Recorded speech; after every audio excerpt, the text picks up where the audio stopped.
Okay, everyone, this is me. I'm back again with a new. Not new. Okay. What the what if you guys have been asking for? This is gonna be part 2 of what if Leo had the Rinnegan. Sorry, didn't mean to burp. Anyway, you all have been asking, and it's kind of blowing into the comments. But anyway, okay, one of you asked me that I should focus on doing the other series, that I should focus on the series I'm already doing. Yes, I apologize for that. It's just that my head is filling up with many ideas for my OC character, Leo. My character, Leo. So pretty much, yeah. I apologize for that. That's why I've decided I'm gonna make I'm gonna do a few. I'm gonna do a list. I've decided to create a list of for future what if videos about my character Leo. So yeah, it'll be about it'll be a list of many different things about many different Leos who have different abilities, all with the objective of becoming heroes. Becoming a hero, and yes, there'll be many different plots in them, storylines, things like that, and actually yeah, pretty much, yeah. There'll be other Leos who would try their best to becoming one thing they all have in common, the Star of Hope. Which, by the way, I kind of got that from a manga, from a fan fiction that I found on Wattpad, saying, I am the one who guides those who are in the darkness. I am a light that guides them in their darkest hours. I am the Star of Hope, as you are the symbol of peace. So pretty much, yeah. I've got that from a fan fiction.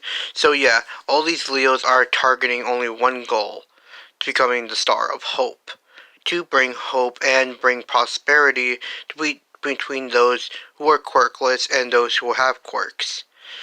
Because literally, the world is literally ripping itself apart, discrimination and judging others who do not have power.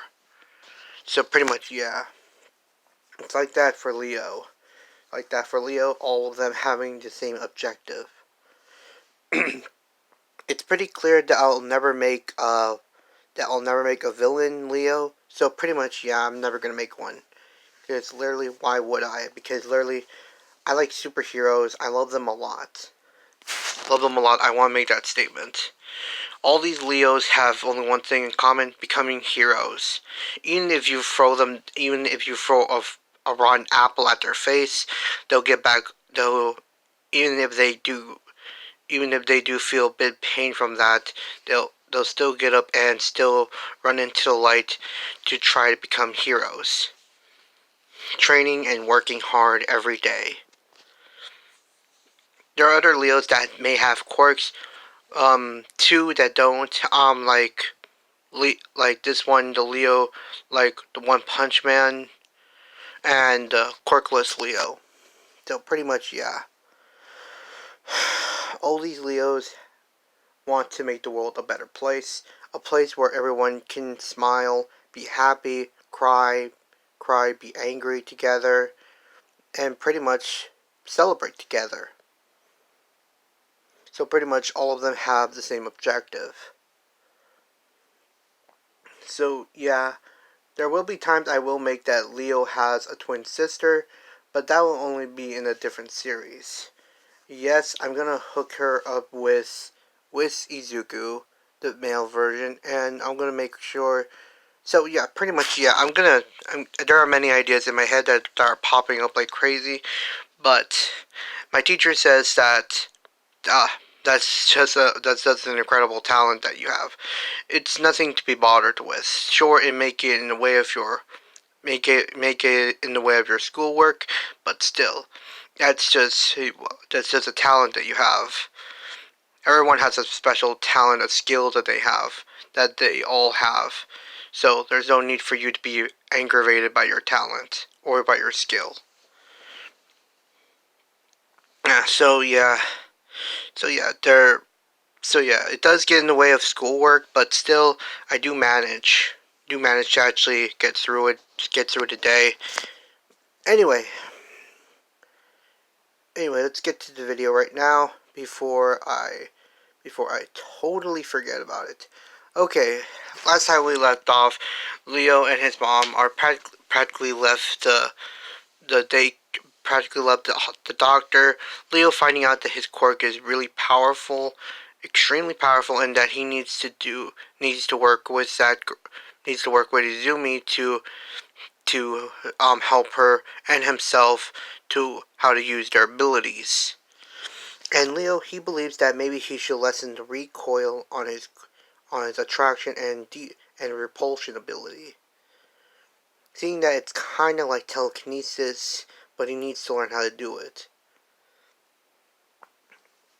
Even if it's less than 2 seconds, that would be good enough for him.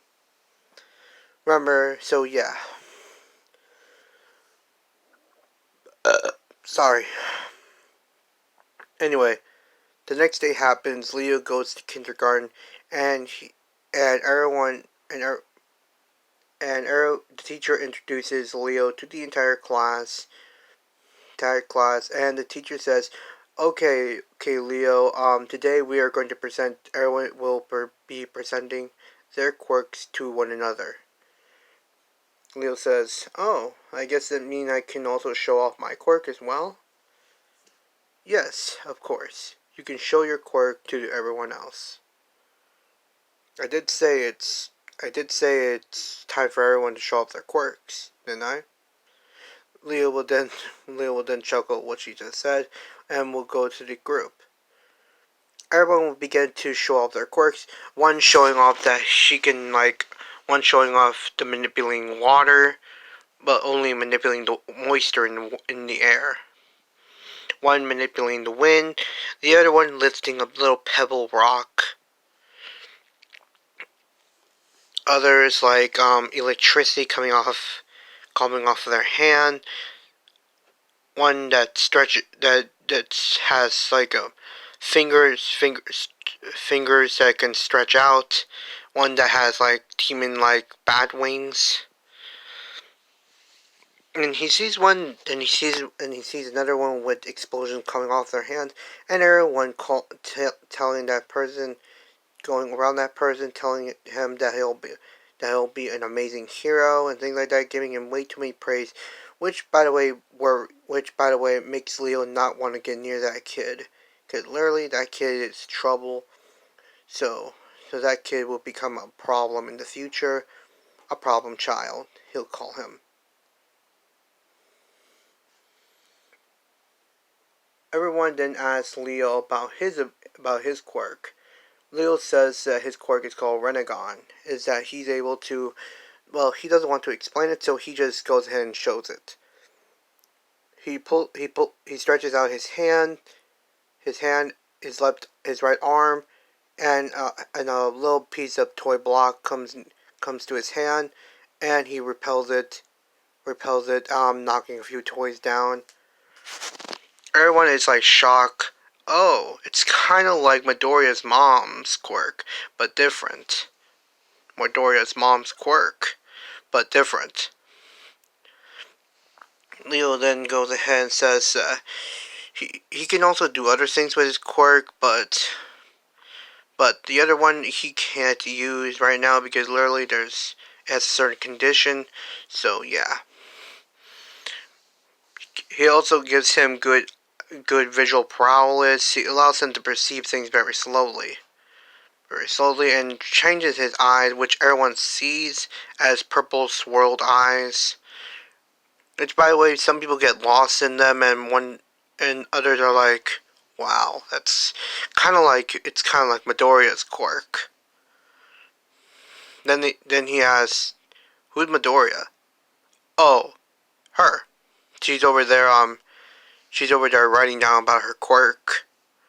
Which, by the way, we pretty much aren't really that impressed about her quirk that much.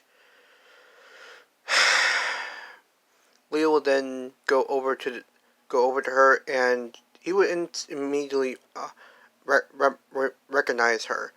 Oh, Izumi, I didn't know you were. I didn't know we were in the same same kindergarten.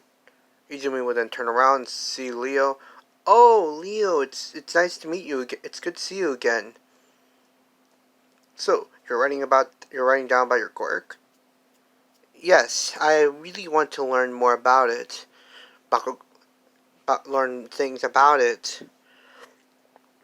Leo will then say, Do you want to train together? Do you want to train together? I can help you figure out more about your quirk and everything else about it. Who knows? Maybe it has another. Maybe it could evolve, become stronger or something. Really? You would help me with that? Yes. I also want to discover things about my quirk, so we'll be helping each other. Leo would say, and Izumi would say, that sounds like a great idea. Let's do that. Bakugo would then come over and would see both Leo and Izumi practically getting along with each other. Bakugo would be like, huh, those guys have pretty interesting quirks, but their quirks aren't as awesome as my quirk. Huh. Something tells me they're always going to be at the bottom of the barrel. But Bakugo couldn't be any more wrong. Those two are going to be practically at the top. At the top. So yeah, he couldn't be any more wrong. So wrong. After that, the teacher will then say, "Okay, everyone, it's time to go. It's time to go play outside. Time to go play outside, everyone. Recess." Everyone will then go outside and start playing. Both Leo and Izumi will probably be talking about each other. Leo will then show what he can do with his quirk, and this would amaze Izumi. Then Leo would then see a cat. Would go over to the cat and see that it's dead, seeing that it has some stabbed wounds. He's wondering what happened? Why is this cat's been here for quite a while? Then he remembers what the doctor said to him, that that his quirk has a limit. If he does not bring something back to life within exactly a month, then his quirk wouldn't be able to work. I wonder. Let's see. He would he would place one hand on the cat, and light would begin to come out of his hand. Izumi would see this, and she would write down what's happening, and the cat would suddenly be back to life.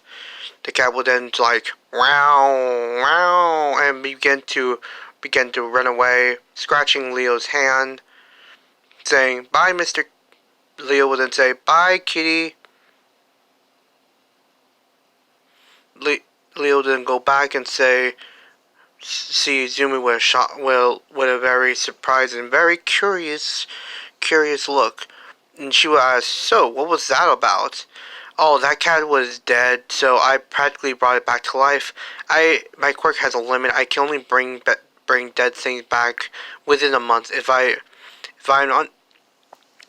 for some reason if I'm able to bring back something back to life within that month, then my quirk wouldn't be able to work."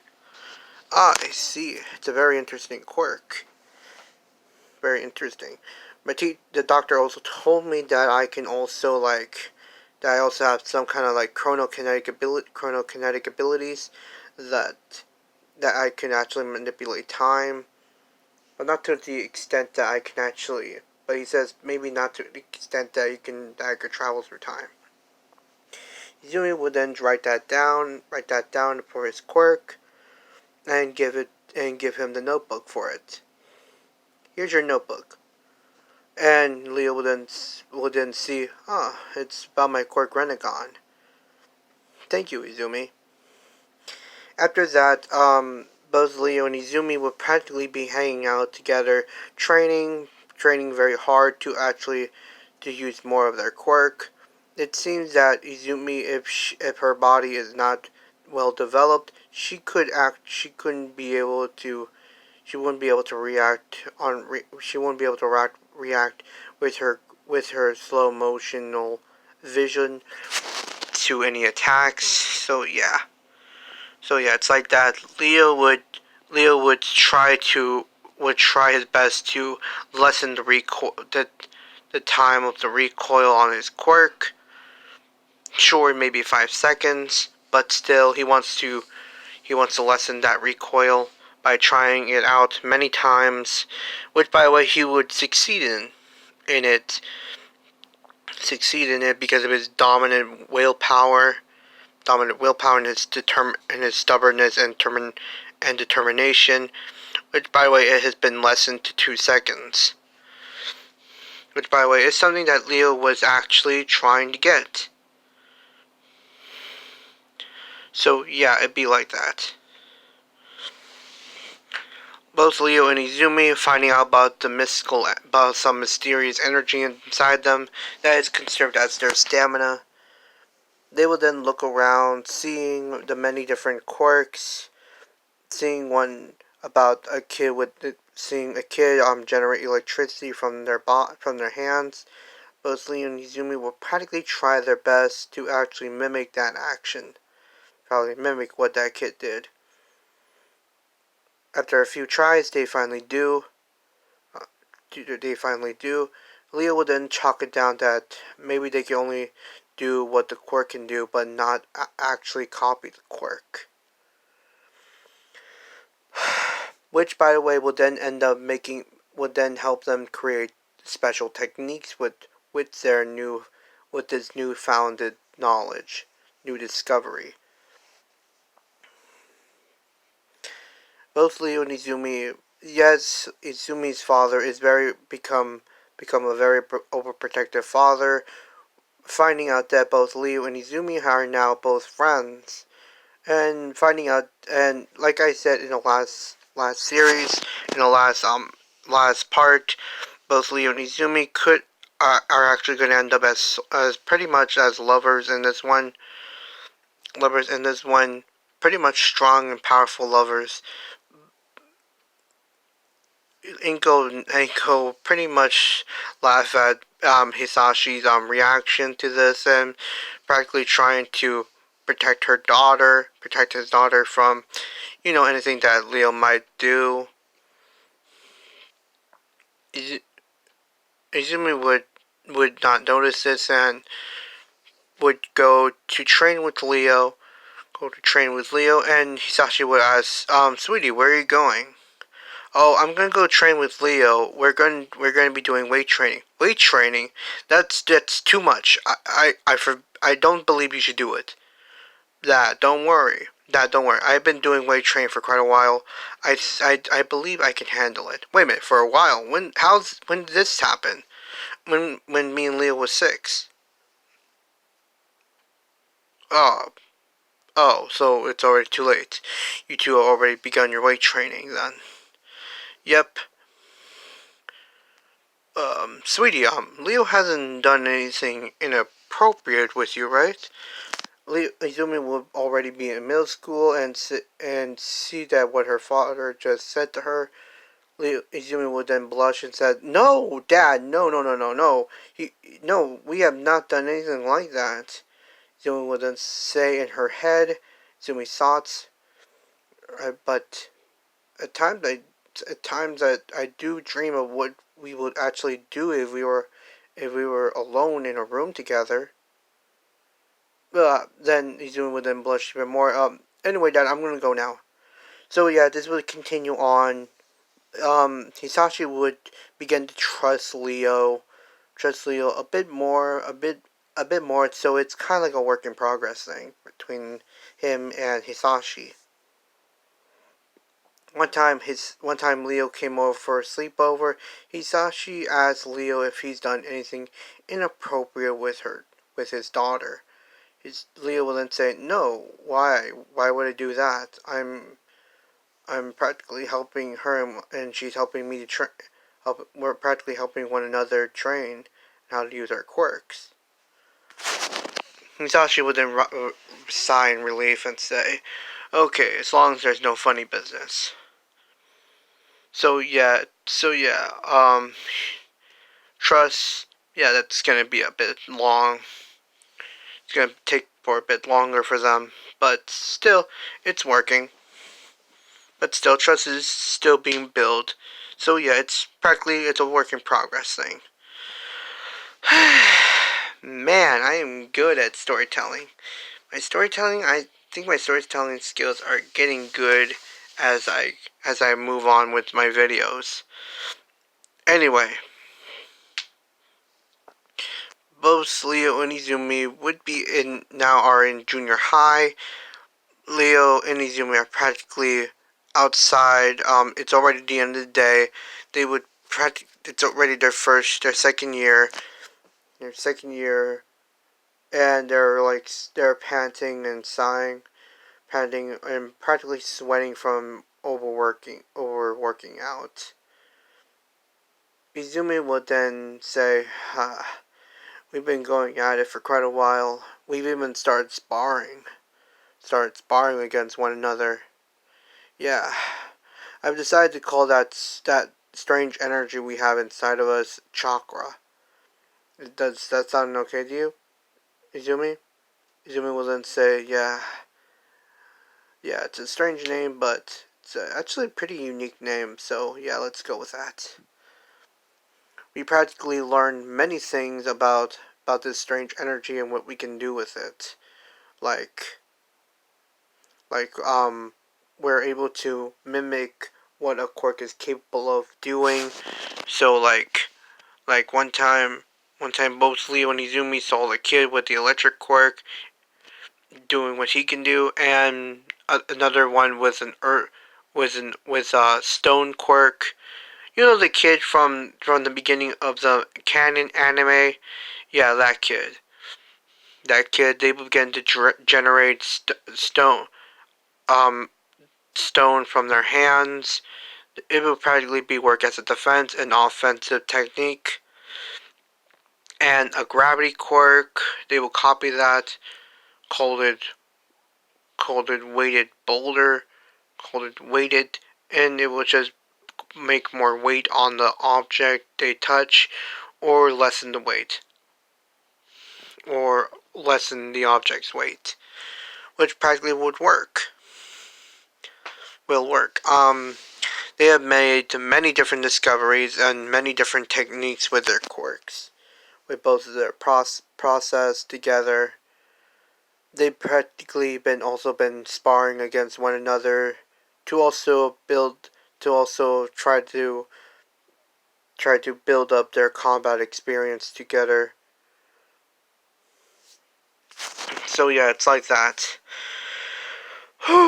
They even copied They also copied what Bakugo's quirk is capable of. So yeah. So yeah, they're able to do explosions since it's an affinity for fire. Affinity for fire, things like that.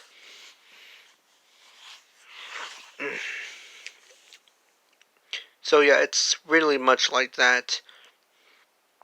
Pretty much like that. They've also they've also tried many different techniques.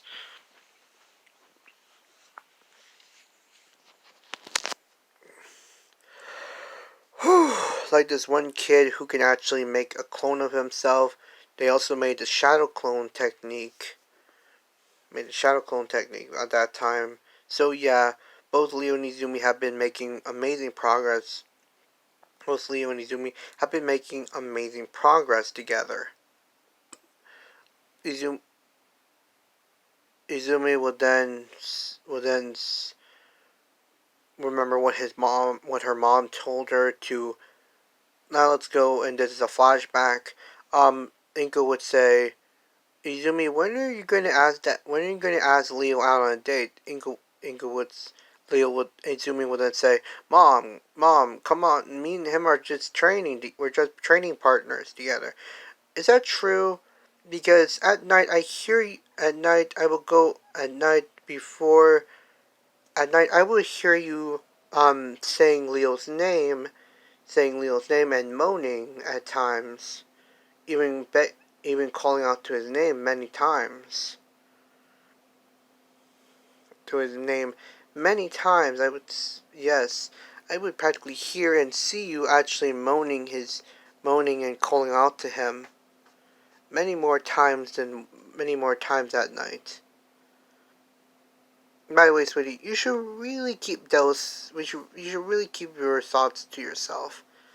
Because literally, you have said many different things about you and Leo. Which, by the way, I am pretty surprised you have such a dirty mind. Mom, Izumi does not know how to react to this. Inko will then come over to her and says, "Sweetie, it's okay. It's okay that you feel this way for him. He's kind, very gentle. He's never once asked for anything of you. He's so kind and gentle to you and everyone around you. Everyone around. He's even helping you to train and other things that he's also made sure that you were safe. And yes, yes, to tell you the truth, I already noticed this the first moment the both of you met each other during the hospital, during the doctor appointment. And I said in my head, I approve. I approve of this. So go on ahead. And ask him out. And ask him. Confess your feelings to him, or else your feelings are going to spiral out of control. Izumi would then sigh in defeat and flashback, and Izumi would say, "Leo, there's something I gotta tell you." "Yes, Izumi?" And Izumi would say that. Izumi would say, "Leo, I gotta tell you something." "Yes, Izumi?" And Izumi would then say, I love you." Leo would then say, "I love you too." No, not like that as a friend. I meant more than a friend. I love you. I really, really, really, really, really love you, Leo. Leo would then say, "I also feel the same way. Feel the same way. I love you as well. More than anything. More than a friend. I guess this means we're officially a couple." I guess so. So yeah, we're going to end the video here for now. So thank you everyone for watching part 2 of this video. Thank you and toodles.